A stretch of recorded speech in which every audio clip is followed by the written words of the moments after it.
Hey everyone, Flying Dutchie here and welcome to The King's Dilemma Chronicles.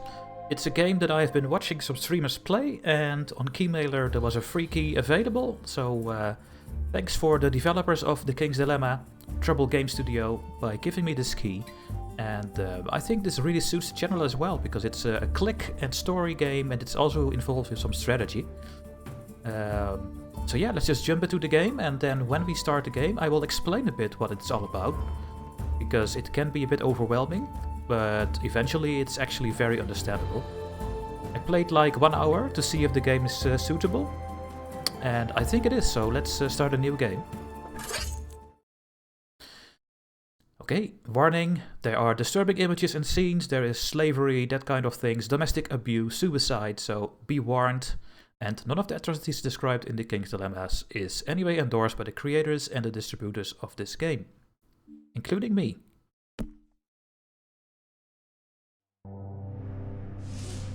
Welcome to the Kingdom of Ankist, a place of daring expeditions, gruesome battles, and arcane mysteries. Nice map.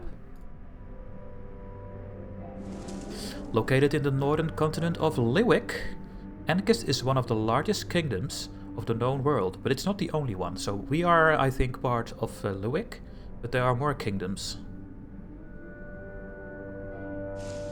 The kingdom of Muir,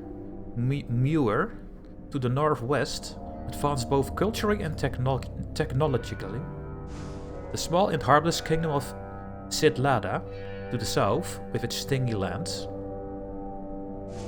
The Republic of Kaupias, to the northeast, with commercial abilities beyond imagination. The Kasukian Empire to the distant east, where the emperor lives in opulence while the people struggle. The southern continent, barely explored, is only known for the fierce ivory desert, and the tales and legends shared by the few foreign travelers venturing to our lands. Ankist has been enjoying several decades of peace, but less than 2 centuries ago it was divided into many small kingdoms and raider tribes, conquered in wars or united by diplomacy over the centuries to be incorporated as duchies of marks. Little is known about what happened before this age of fragmentation, but what we know for sure is that all the lands of the known world were ruled by several lost civilizations throughout the ages. What caused these civilizations to fall is unclear. You are going to assume the role of Head of the Council, a governing body ruling in the name of the King, located in Libra, the capital city of Ankist. So Libra is the capital of the Kingdom of Ankist. Before you begin, take a quick test to determine the house that suits you the best. These are all flags of all the houses, and we are going to give some answers here to see which house fits us. In a financial crisis, is it moral to sacrifice knowledge in order to save money? Ooh, that's a hard one. Ooh, that's really hard. I or nay? Nay or I?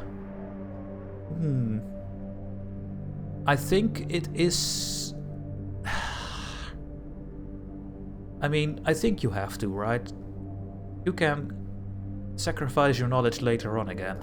I think I'm gonna say I. Is it okay to restrict certain religious practices that clash with the established cult? No, I think people should always have their own religion. If a neighboring country gets invaded, do we step in to support them? Well, it depends on which country it is, but... I think so.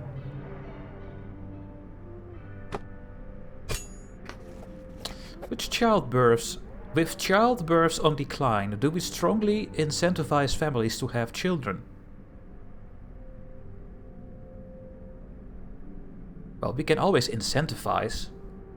Yeah. Each house has a different long-term goal and backstory. which affects their mutual relationship and affinity. Select info to read more about the two houses and make your choice. So we have two houses that are close to us. Olwyn and Bloodin. These two.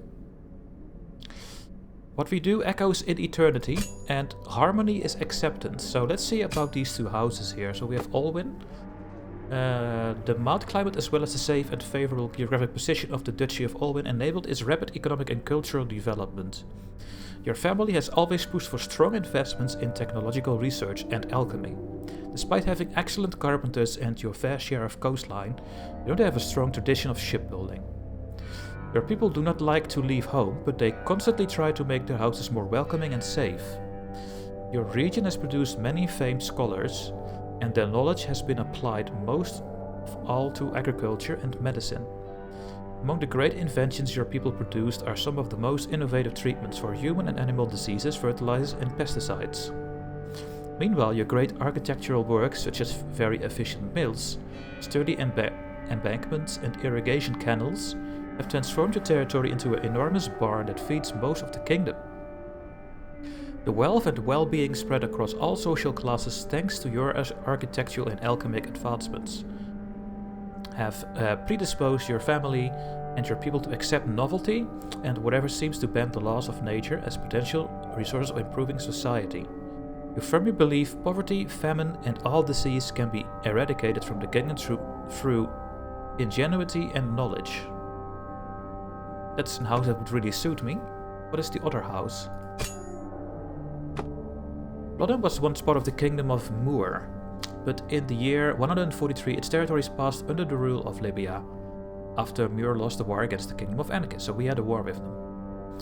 You didn't outlast this change, you are not great warriors, and you prefer to obey the laws of someone else rather than face war. It is not difficult to understand why.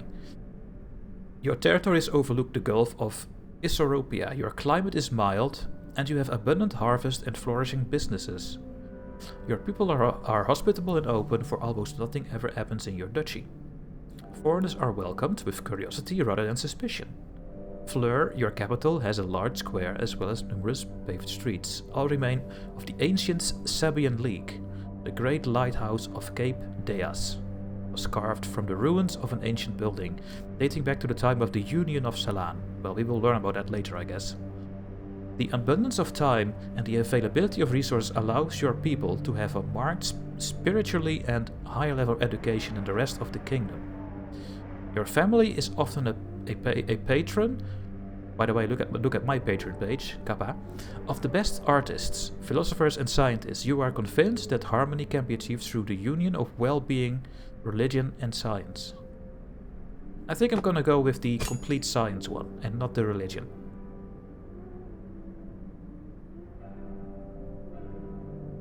Okay. We go with Olwyn. A group of scholars in Libra recently discovered that ancient chronicles often blame a black circle, a dark rising sun, cursed eclipse, or other similar images for causing the demise of many past empires. After observing similar clues in recent years, historians started speculating about the existence of a secret society that has been leading civilizations to oblivion for centuries. This organization is referred to as the Black Dawn. Some think they are a force of chaos, others view them as an engine for creative destruction, and some view them as the heralds of a new dawn, harbingers of progress and change. Whatever their true nature really is, it seems that a huge battle is coming. As head of the council, you have the power to shape the future of this kingdom. But the Black Dawn is lurking in the shadows. Its existence is threatening and yet intriguing. Your role is to inform the king about the decisions of the council, but it is within your power to alter them if you so wish, provided you have enough power. It is time to begin. A new king is about to be crowned. How will the future of Ankist unfold? The Kingdom of Ankist. There we go. The trumpets strike. 3 rising notes and 81 doves are released as Harold V is crowned king by the prior mother of the cult. The people erupt in a cheer of joy. Our hopes of enduring prosperity are renewed with a new king. Foreign dignitaries from Kasuk, Kaupias, Sidlada and Muir crown the royal castle to evaluate the new king and win his favor.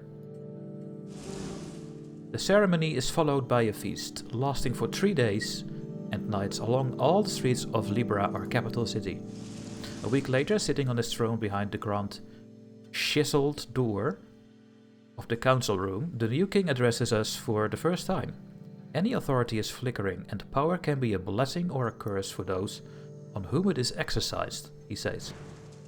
After a long pause he adds, ruling is an unsolvable dilemma. We add it to the archives. The Eclipse keeps track of 6 storylines of the King's Dilemma Chronicles.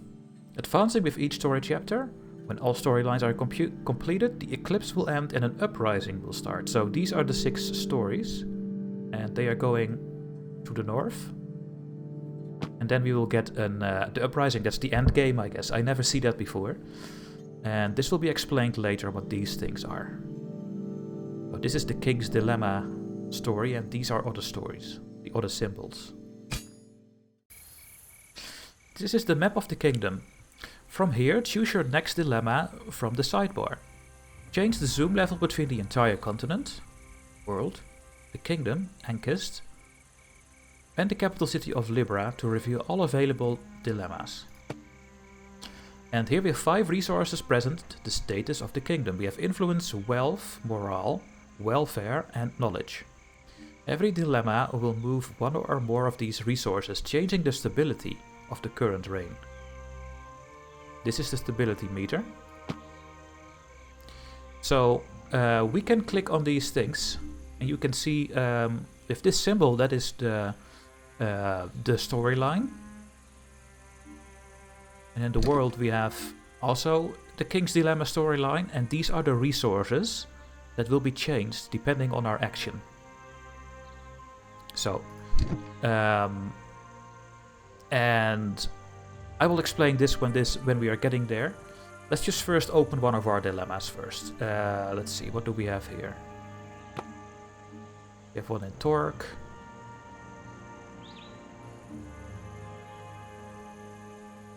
Let's do this one.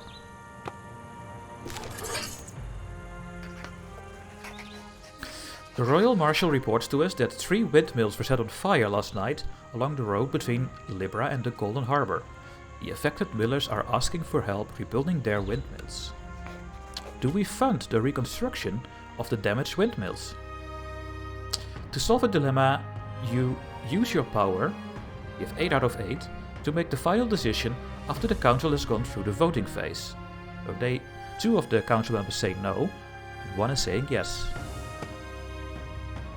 Approving the majority is free, but subverting it will cost you equal power to the difference in votes between the 2 sides plus 1. Be careful, if your power reaches 0, the current reign will end. Solving a dilemma moves the resources on the track as predicted by the red and blue gauges. The amount by which a resource moves will be revealed after the vote, so we don't know how far things will go up and go down. So I can say, yes we will. It's gonna cost me 2 power, because we are only with 1 faction plus 1. 1 against plus 1, that means 2 of our power. Or we say no. And if we say no, we will also get more relations with the factions that are voting the same thing as me, as the leader of the council. And I will explain it later as well. Now, what they don't explain at the start of the game is that when there is a new king, you can select a different attitude or something like that. And it is our job to get these symbols into the gold region. So we need to get some stuff over here, and we need to get some stuff over here. If I say no, then this will go down. If I say yes, then our wealth goes down, but the prosperity goes up. So I think I'm gonna go against some of the factions here and use a bit of my power, because I think the reconstruction of damaged windmills is a very good idea. Because it gives more wealth. They will also explain what this is. This is the stability. But let's first go and say yes, so we can actually move 2 of our things towards the golden zone instead of 1. So we are gonna go with this. With the monetary help of the crown, a small squad of carpenters is hired to rebuild the burnt-out windmills, which is the most advanced with the most advanced techniques available. After the work, we are informed that they noticed the smell of an unknown alchemical substance at all 3 locations. So, now we have 1 in the golden zone. Each time a resource moves, the stability marker to the right will follow it. If the stability marker ever reaches either end of its track, the rain will end. Keep all the resources in the highlighted area on the track to score more points when the rain ends. Yes, so you can see now that 1 of them is over here, and we get 1 white crown at the moment. This one needs to go 1 more down, and then we will get a black crown. Now, this is the stability meter. It went up 4 and it went down 3. And then it's now over here. It did not reach one of these skulls. So we are still alive. Or something like that. So, that was the first dilemma done. Let's see. We can do something about the King's Dilemma for wealth and... what was this again? Influence. Maybe we can spend some more wealth and up our influence. Let's see, let's do this one. The High Commander has received a message from a soldier stationed at the troublesome northern border of the Mark of Torque. Scarab smugglers are offering to provide us large quantities of red iron, a strange metal that can break even the strongest steel. The army wants the majority of it, but there's a lot of money to be made by trading it. Do we reserve the red iron, a strong metal, for the army? With each dilemma, the time counter on the right will increase. This is the time meter. So we are now at 1, we are now going to 2. When it reaches a space with the skull icon, what is this one, the king has a 50% chance of dying. Or 100% if it reaches the final space. This one, I guess. Okay. So we can go with our factions. And we can increase our influence, or we say no, and then we will get wealthier. Now, we do not want to get wealthier, because we want to get our wealth to this part. So I will go with the council this time, and try to get our influence to the higher spot. And it won't cost me any power this time. A strong economy requires a strong army to protect it. The High Commander contracts the smugglers to establish the operation. A steady flow of red iron from the mostly unexplored lands of the Folafur Mountains is supplied directly to the smiths of the army, with only a little remaining for our merchants. And then we get a nice red iron sword. To thank the king for the prosperous business, the smugglers gift him a masterful red iron sword, named Scarletide. The army soon elects the blade as its symbol and as a sign of its future power. A significant portion of the imported red iron starts flowing towards the royal armory, and military smiths begin experimenting with new ways of working with the sturdy metal.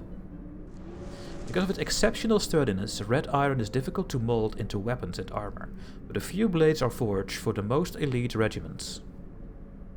So, we get a part of the storyline, and we add it to the archives. The storyline of the king continues, and this eclipse will continue. And yeah, this is going up. Now our stability is now getting 1, 2, 3, 4, 5 steps from our death, I would say. So we cannot do a lot of things more to the upside, so we need to look for other things to put to the downside. Your moral alignment determines which rewards you get at the end of each reign. That is the moral alignment. That is why we have to go here and here. The rewards can be coins. These are coins. Prestige points and crave points. The resource track highlights the target area to score points. The more resource in the target area, the more you will be rewarded. Right now we only get 1 white crown because our prosperity or something is now over here. We can see that over here. Okay, good thing that we did this. We are now at the second thing and we will go to the third one. We have some more dilemmas right now. Let's see what we are gonna do here. This is costing money. It cost me 5 money to do this one. And we have a royal laboratory. It's about the weapons that we made with the red iron. Maybe we should do this one because we are going to get the flag icon, the deeds. I'm gonna call them deeds. But these are knowledge.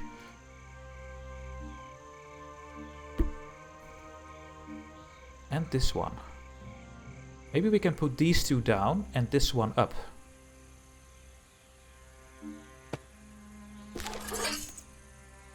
The Scarlet Tide, that is this weapon. Upon inspecting the first weapons made with red iron, the chief doctor of the Royal Army realized it would be a wonderful material for medical equipment. Now we like that. That is my faction liking as well. As it is sturdy even when thin. Some suggest we should prioritize forging swords over scalpels. But our medical knowledge could vastly benefit from such superior tools. If we prioritize medical uses, I love that.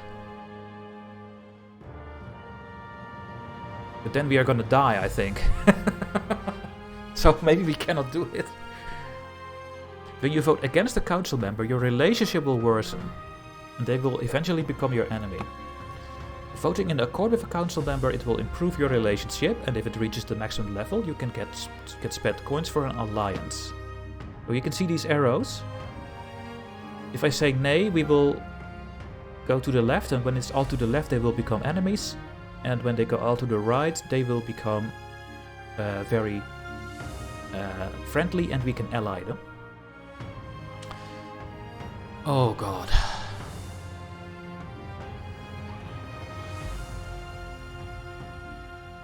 I think we're gonna die when we do this. I don't want to die. Oh, I would love to do this though.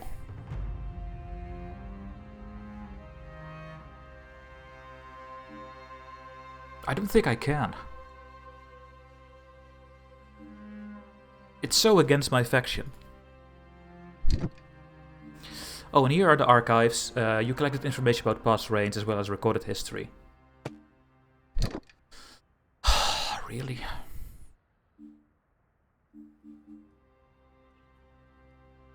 I can't do this one. But I want to do it.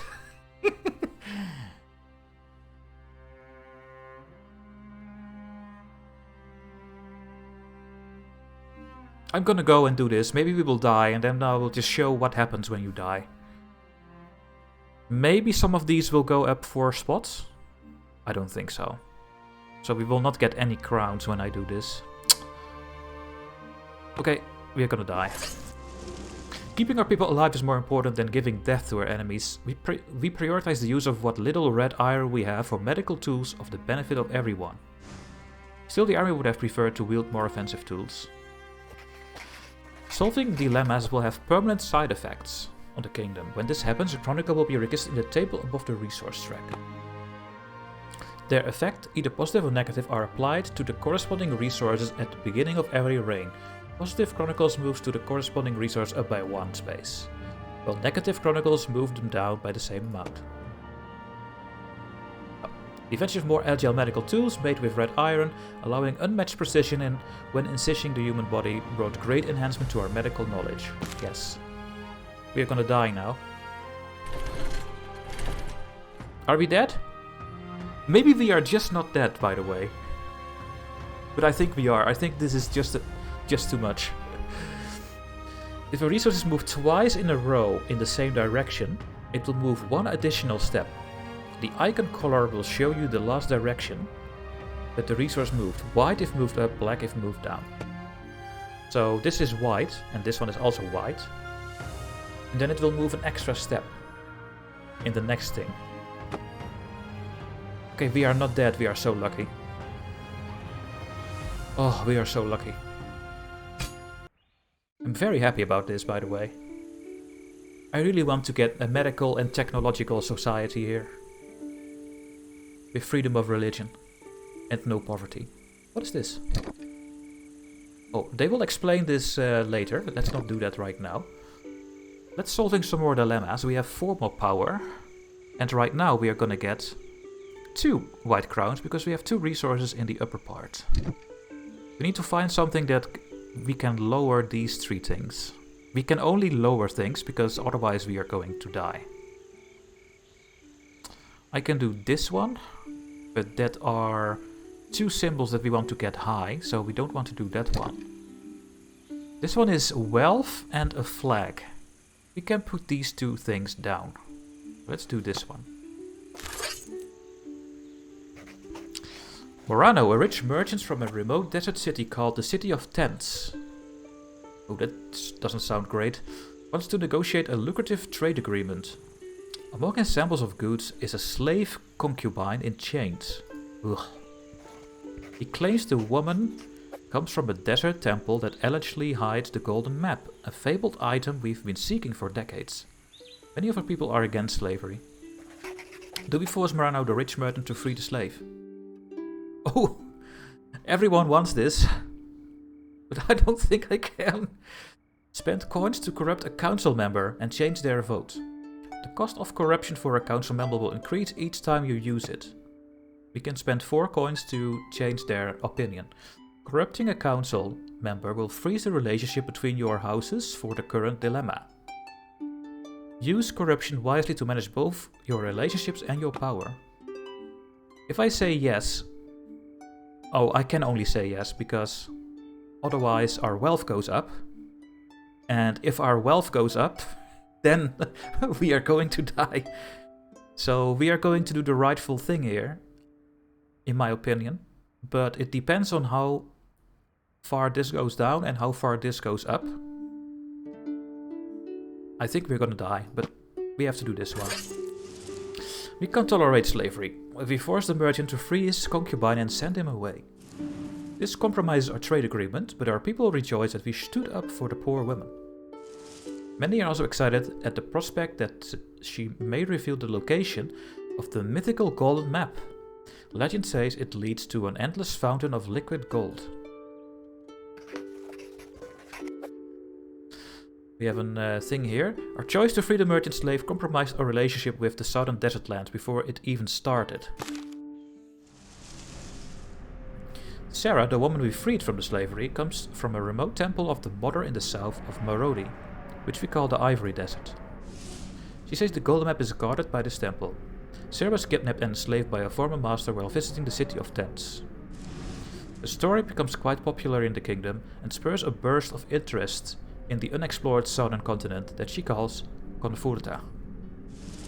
Sarah claims that it is the land where the ancient Sibian League once prospered and fell. Scholars immediately start preparing a caravan to retrieve the golden map and take Sarah back home, but traversing the Ivory Desert, famous for tempests of burning white sand, will not be easy. And that is this storyline. Are we dead? No, we are not dead!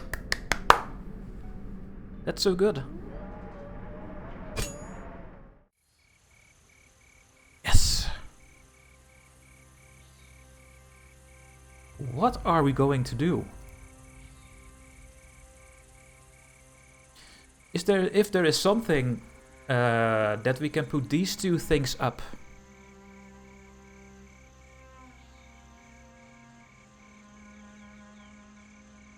But then we have a chance of dying.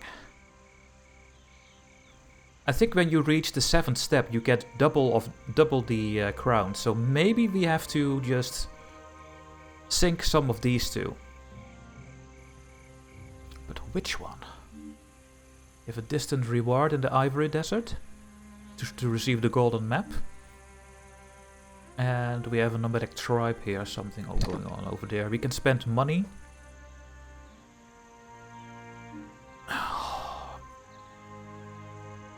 I don't think I can do this one.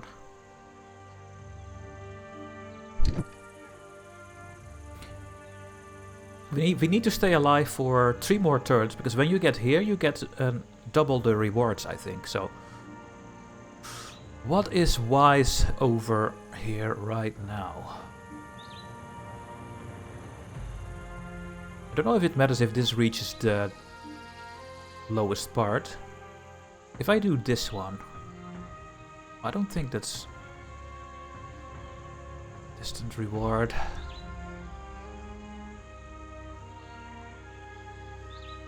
Well, let's try to get one of these down. We have to. Let's do this one. A distant reward. The Ixters, a nomadic tribe living in the unclaimed lands of the Gaunt Isthmus, south of the Mark of Kren, are asking to join our kingdom. Ixters could strengthen our army. They are excellent warriors and camel drivers, able to exploit the few resources offered by their arid steppes to survive. Many, however, are distrustful of their barbaric customs. Do we welcome the tribe from the Gaunt Isthmus into our kingdom?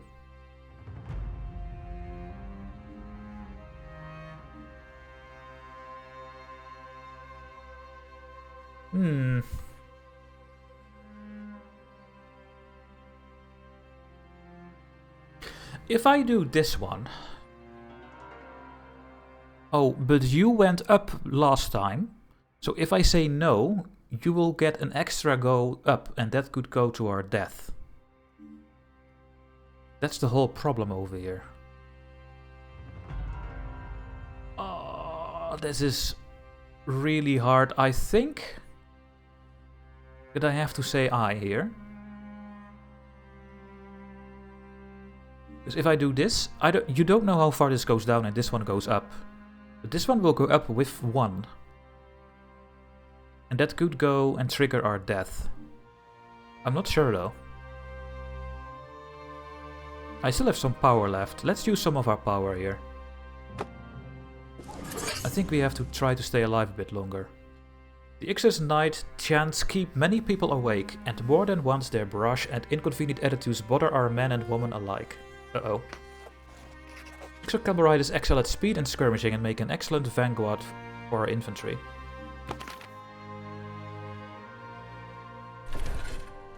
Okay, it only went down 1. Maybe we could have done it though. Well, too late. Which one are we gonna pick now?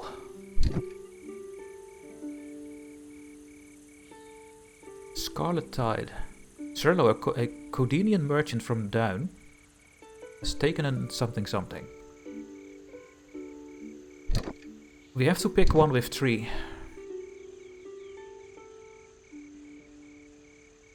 Is there something with wealth in it? No. We have the flag. It's almost the same. You have a deed. And you have influence.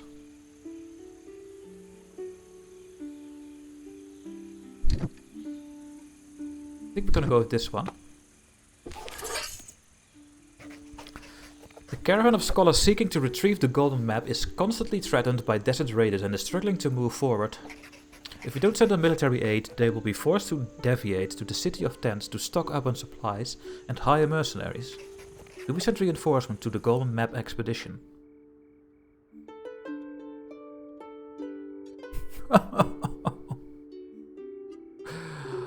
Oh, I think we have to say yes here. And then we are going to die.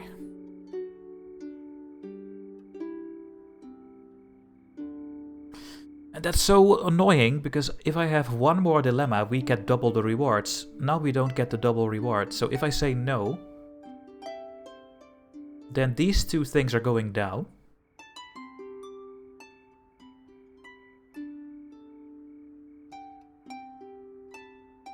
Oh yeah, and when we go to 0, we also die. So we die anyway. We will die because I say no. We lose all our power. You can see the dead skull over here. So we're gonna say yes and just get 4 of the white crowns. We sent troops to support the caravan. Thanks to the help of the army and the guidance of Sera, the scholars finally reached the remote temple of the Mother in the middle of the Ivory Desert. Soon we'll discover if the golden map is really there. Unfortunately, fatigued by travel, Sarah dies before she can see her home again. Oh. After wandering for days, our expedition sights a rocky plateau, protruding from the desert, the ruins of a temple atop it. Scholars think it dates to the time of Omad, the first king, but it was pillaged recently. Inside they find the dried corpses of dozens of sand priestesses, an opulent version of the cult of the Mother, that, though we worship the same goddess, had lavish ways in stark contrast with the sober purity of our cult. Okay? The ruin surrounds a huge oasis, and based on rough interpretations of ancient inscriptions in the altar hall, it was called Chalice Peak. Most of the temple's riches were stolen by the raiders, but the inscription suggests a bigger treasure might be hidden in a secret chamber.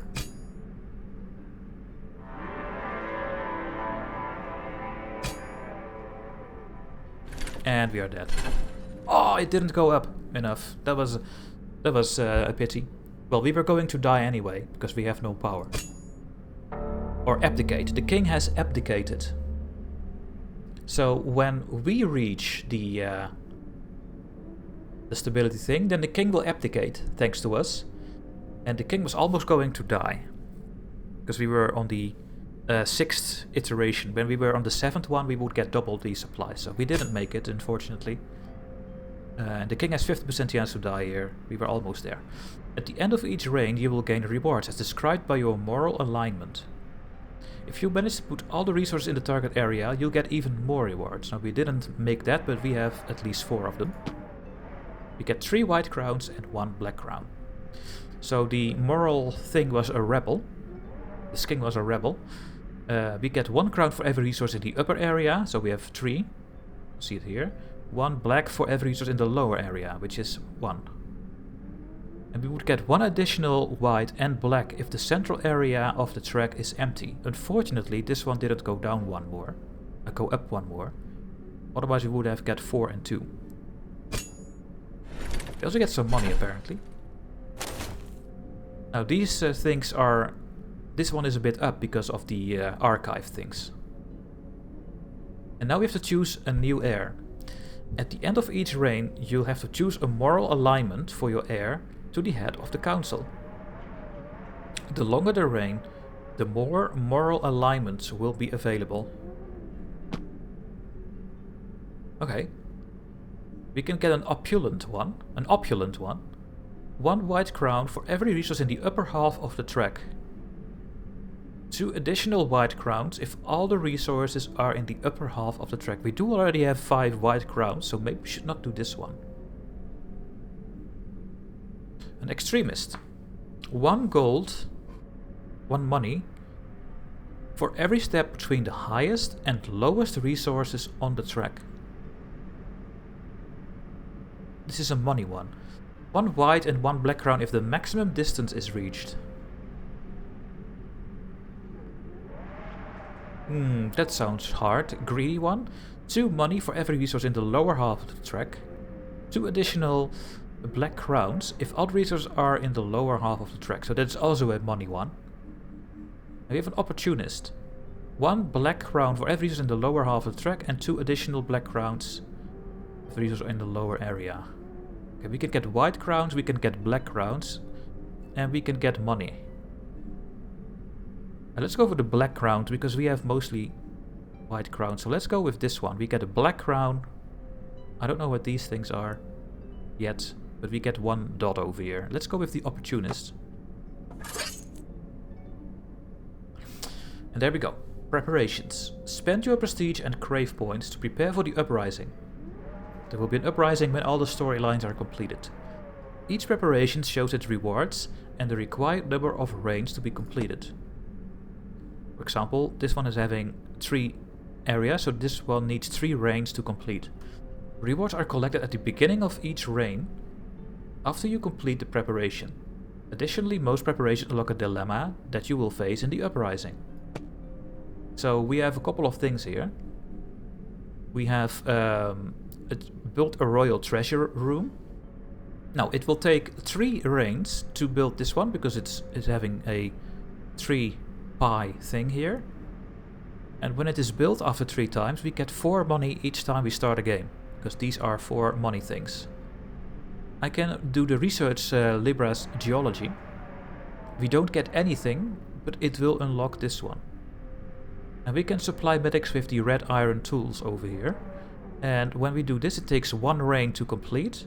We get 1 income every time at the start of the game. What am I going to pick here? If I do this one, it takes 2 reigns and it will open the path to this one. Where we get 2 money. But I can get the medics with red iron tools at the start right now. And we get 1 extra money all the time. Let's go with that one. So next time we are going to get a new king. We will get 1 extra money. You can see it here. You get a final dilemma with these ones. You get coins and you get crave points and prestige points with the crowns over here. You will unlock more preparation as you progress through the campaign. To visit the screen frequently to prepare for the big battle that is to come. You won't be able to unlock all the preparations in the single playthrough. Some will be locked out depending on the choices you make. Alright. So we will get an end dilemma unlocked next reign. Okay. We have no more crowns to spend. Let's continue. Manage the council and review information about the houses of the kingdom here. Spend coins to replace council members and to form alliances when your relationship level with another house is maxed out. If you form an alliance with another house, your total power increases by 1. That sounds very helpful. Alliances have other benefits, such as reducing the cost of corruption, so we can tell them to vote the other way, and the cost of replacing council members. Costs are increased for enemies. With your choices, you can try to achieve the long-term goal of your house, and 2 secondary goals. Completing them will grant you more power, plus a bonus of cohesion or dissent points for the uprising. That is what we see when we have this eclipse going. So our goal is to assert the dominion of knowledge over spirit. And we have grant free healing for everyone and prove the existence of the 9th star. Interesting. You can see these flags here. That means that they are in the house. So we have this one in the house, this one, and this one. This faction needs 2 more extra things, and then we can get an alliance for 10 gold. We need to vote 2 more times with them. If we vote 2 more times against this one, they will become my enemy. What I can do is spend my money now and remove them from the council. I can do that right now. And then we will get someone else on the council. We can also reveal their narrative goals from the other houses. But I don't think I'm going to spend my money right now on this. We just continue. You could find all previous tutorials in the pause menu. Now, I think that was the whole tutorial. And that is a good spot to end this first video. Please make sure to like and subscribe. Say something in the comment section. Don't give any spoilers. I just want to play this game completely spoiler free. And then I hope to see you guys in the next video. Thanks for watching and bye bye.